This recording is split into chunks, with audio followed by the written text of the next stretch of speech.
वैसे तो मेरे बगैर कहीं जाती नहीं है, आज पता नहीं अकेली कैसे निकल गई। खैर जो कुछ भी ये हुआ है ना हन्ना, बहुत बुरा हुआ।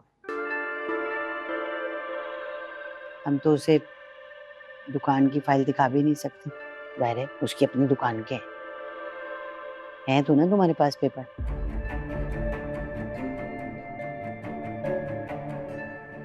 नहीं अम्मी, क्या मतलब? मैंने पूरा कमरा, दरवाजे, अलमारी सब चेक कर लिया अम्मी, फाइल कहीं नहीं थी। ये क्या कह रहे हैं हन्नान? ओरिजिनल फाइल अगर हमारे पास नहीं होगी तो समझो दुकान गई हमारे हाथ से। भाई फाइल हमारे पास हो तो हम कुछ कर भी सकते हैं। तुम फिर से एक मरतबा अच्छी तरह से ढूंढो। अम्मी आप अपने पास चेक करें ना, मेरे पास नहीं है। अरे मेरे पास कहाँ से आएगी? याद नहीं है जब हम वो एजेंट के पास गए थे तो तुम साथ लेके गए थे कि फोटो कॉपियां करा के दोगे। हाँ हाँ, याद आया मुझे। मैं फोटो कॉपी के लिए लेके गया था, उसके बाद एजेंट के पास गया था। हाँ नहीं, मुझे लगता है कि ओरिजिनल फाइल मैंने उसकी टेबल पर ही रख दी थी। क्या? अरे ये क्या कराया हन्नान, अपने हाथ काट के दे आया उसे। अब तक तो उसने वो दुकान बेच भी दी होगी, ज़ाहिर है फाइल उसके पास थी। नहीं जरूरी नहीं, हो सकता है मैंने कहीं और गिरा दी हो। ऐसा करते हैं, कल चलकर दुकान देख लेते हैं।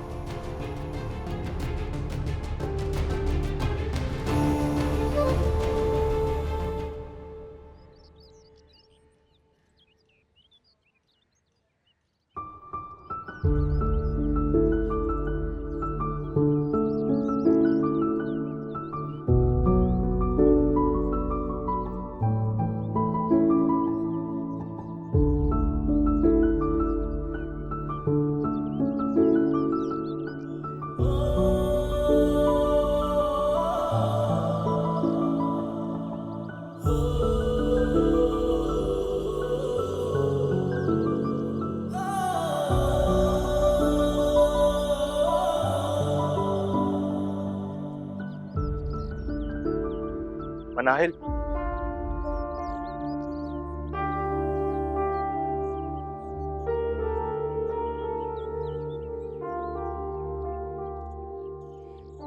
तुम हर वक्त किसी ना किसी काम में लगी रहती हो घर के। हैरत है, अम्मी ने अभी तक कोई मुलाजमा नहीं रखी। मैं हूं ना, तो मुलाजमा की क्या जरूरत है? सेता, जातियों के खिलाफ आवाज ना उठाना भी एक जुर्म है। तुमने शुरू से ये सारी ज्यादतियां सही हैं और हम सबको उसका आदी बना दिया, किसी को कुछ गलत ही नहीं लगता उसमें।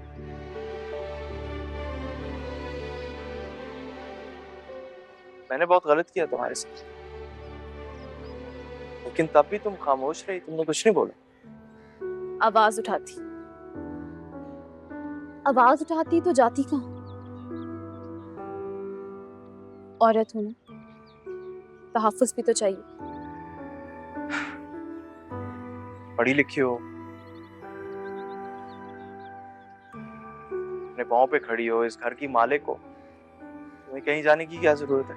मालिक इस घर की, जिसे सारी जिंदगी खुद को अपनी मलकियत समझती आ रही है। और तुमने एक दिन धोखा देके पेपर्स पे साइन भी ले लिए मुझसे, इस घर को जिसकी मालिक मैं हूं अपने नाम करवाने के लिए। और अब यहाँ इस तरह खड़े होकर झूठी हमदर्दियां जताने की तुम्हें कोई जरूरत है नहीं ज़ैन, क्योंकि अब इसका कोई फायदा नहीं।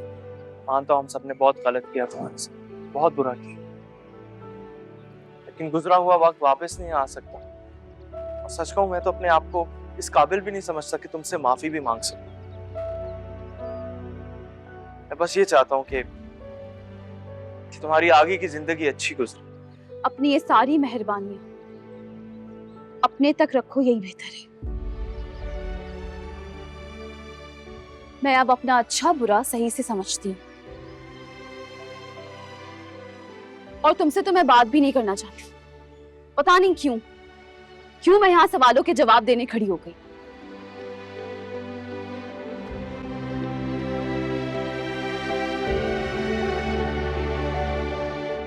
बेदर्दा काश कभी तू थोड़ा सा प्यार ही करता, हम तेरे लिए मर जाते, ये मान कभी ना मरता। फरियाद सुनी ना कोई, ना दर्स तुझे है आया, धोखा भी दिया है ऐसा कि कोई बर्बाद ना हो हम जैसा। जब तुमने पेपर्स दिए होंगे तो कोई रिसीट तो दी होगी ना उन्होंने तुम्हें। उस रिसीट पे एड्रेस लिखा होगा, दिखाओ मुझे। मेरे पास तो कोई ऐसी स्लिप नहीं है।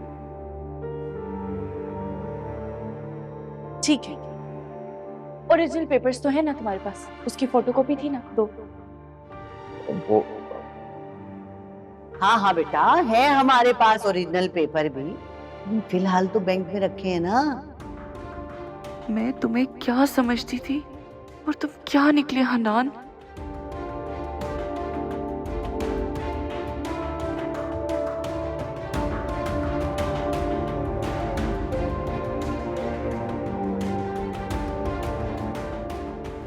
अगर भाई और अम्मी का ख्याल ना होता ना तो तुम्हें धक्के दे के बाहर निकालती यहाँ से। हनान, हनान, हाँ, उठो। क्या हो गया? अभी तक तो कुछ नहीं हुआ, लेकिन अगर तुम इसी तरह बेफिक्री की नींद सोते रहे ना तो कुछ ना कुछ जरूर हो जाएगा। तुमने तो डरा ही दिया था। अभी उठो, बैंक जाके मुझे पेपर्स निकलवा के आज ही लाके दो। आज छुट्टी का दिन है, आज कौन सा बैंक खुला होगा? ठीक है, फिर भी सोने की जरूरत नहीं है, उठो। भाई ना मुझसे रोज गिला करते हैं कि तुम लोग नाश्ता तक साथ नहीं करते, दोपहर के खाने के वक्त उठते हो। उठ रहा हूँ। वैसे भी इतनी सुबह कौन उठा होगा छुट्टी वाले दिन? हनान, मैं शावर लेने जा रही हूँ, मेरे आने तक ना तुम रेडी रहना। भाई जल्दी ही उठते हैं, आई समझ? सोना मत। नहीं सो रहा ना।